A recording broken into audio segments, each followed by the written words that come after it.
first start after a few days through the last time I sent videos.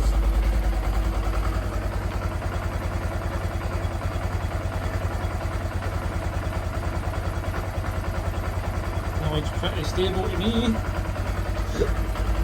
Because it was stone cold, I done an ECU reset again, started the bike, the choke came on, probably ticked over for about 3 or 4 minutes before the choke went off, and it rested to this.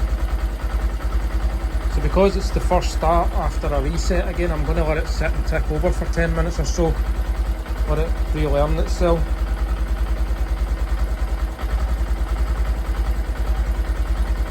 But I mean, once again it started instantly actually.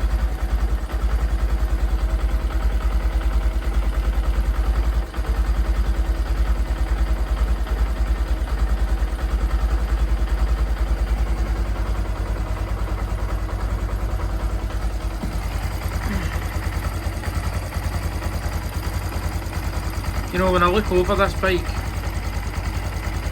there's not actually a whole load wrong with it.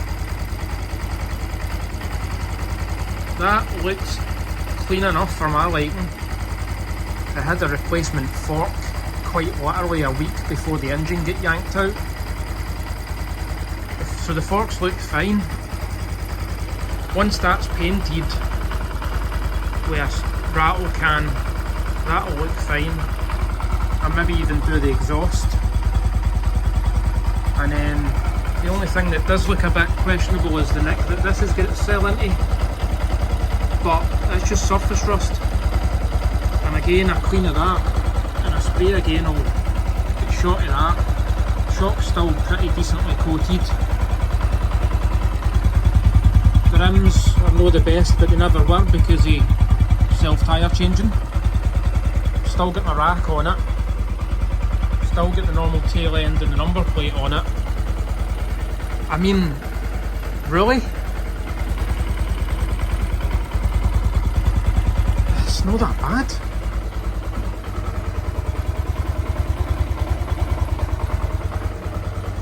And you can tell the amount of shite we go out in,